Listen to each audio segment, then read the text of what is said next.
This is the third video I've made in the last 24 hours that begins in the exact same way. Another white kid dead. Another black person holding the gun. First was in Baltimore a couple days ago. Second was in Lexington, Kentucky a couple of days ago. They just arrested 5 black people for this. And now we head down to the suburb of Birmingham, Alabama.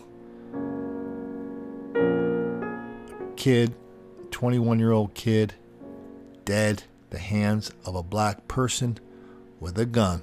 A family tonight is mourning their son's murder, gunned down while eating at a fast food restaurant. Yeah, that's the scene last night at the Jackson Pleasant Grove police chief describing the surveillance video inside as gruesome. Apparently, it was part of an all-night crime spree that ended in an innocent man's death. Our Alan Collins in Pleasant Grove today talking to folks who knew the victim, certainly Alan and police, about where this investigation has gone.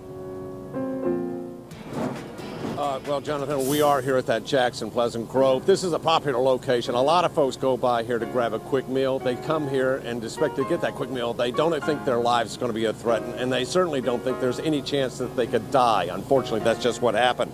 Now, today, a quiet day. The restaurant is closed for this day, obviously, for everything that happened. Last night, it was a different scene, a crime scene, chaotic. We're told a robber came into that store sometime after 8:30, acting like he was just going to make an order, but he had a weapon, a rifle. The robber ordered everyone on the floor. Now, one customer that was there was 21-year-old Ashton Blake Roberts of Summerton. He's a regular at Jack's. He stops on his way home from his father's business. Employees know him. They say he makes them laugh, that he is well thought of. Talked to Pleasant Grove Police Chief Corky Knight. He saw the surveillance video of this incident, the robbery, and Roberts being shot by that robber. Knight says Robert absolutely offered no confrontation, no resistance during this incident. The Pleasant Grove, well, they've had their violent crime scenes in the past, but this video, it left Chief Knight chilled. A person who just walked into the restaurant, to the Jack's, as if he were going to make an order, told the victim to get on the floor or he'd kill him, and 8 seconds later, he killed him. He just murdered the guy, and just as cold blood as it could possibly be. Right now, there are no easy answers, no formal charges yet in a senseless shooting that took the life of an innocent young man. 21-year-old Ashton Blake Roberts of Summerton was in a fast food line just trying to get something to eat. When Roberts was killed inside a Jack's restaurant in Pleasant Grove last night, the suspect, a 19-year-old with a history of violence, Roderick King, is in custody awaiting formal charges. King is out on probation. You may not have known that, for another armed robbery. Law enforcement now going to work to get that revoked. ABC 33's Vinton Blanton is live in Jasper. And Vinton, you've been working to learn more about the victim, Ashton Roberts.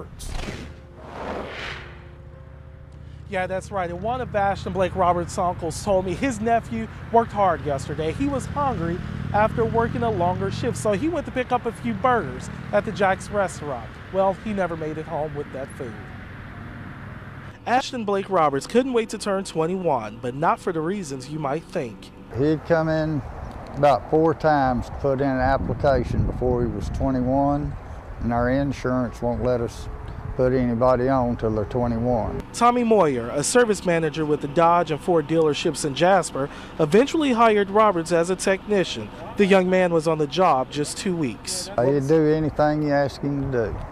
He was just very good person. Roberts learned his craft at the Walker County Center for Technology. It was good. He was a good guy. He worked hard, was dedicated, loved doing what he did, loved his country. He was going to go serve in the Marines. Joseph Knope was Roberts' classmate at WCCT. Both reconnected a few weeks ago. It was great. It just brings back good old memories from trade school. Just the stupid stuff we used to do. Hard to believe somebody you work with to end up like this. Neither Moyer nor Knope could understand why anyone would want to kill the 21-year-old. Sometimes when I hear myself say that we treat the criminals like victims and the victims like criminals, that sounds even a little crazy to me. But then yesterday, I was listening to the mayor of Baltimore, Stephanie Rawlings Blake. You remember her? She was the one that was so eager to give all the rioters space to destroy. Well, she was talking about the death of his name was Ponzi.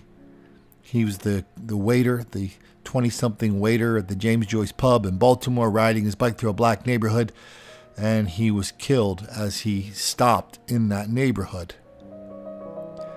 She was talking about him, and she said, oh yes, both people are victims, the waiter and the young man the people whose lives are destroyed because they are now arrested. The mayor of Baltimore said the people who killed that young white man, the black people who killed that young white man in Baltimore, are the victims.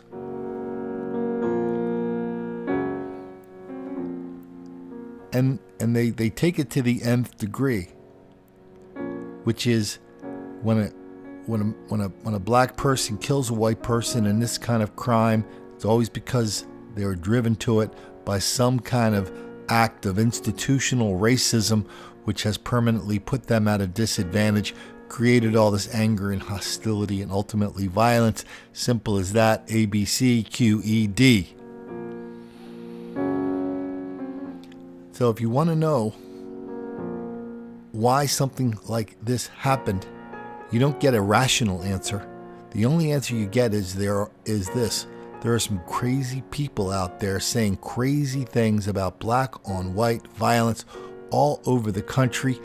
And they go on to say that black people are relentless victims of relentless white racism all the time, everywhere. That explains everything, especially why cops are always picking on black people for no reason whatsoever. That's the greatest lie of our generation that you and I are fighting right now with these videos, with my book, Don't Make the Black Kids Angry.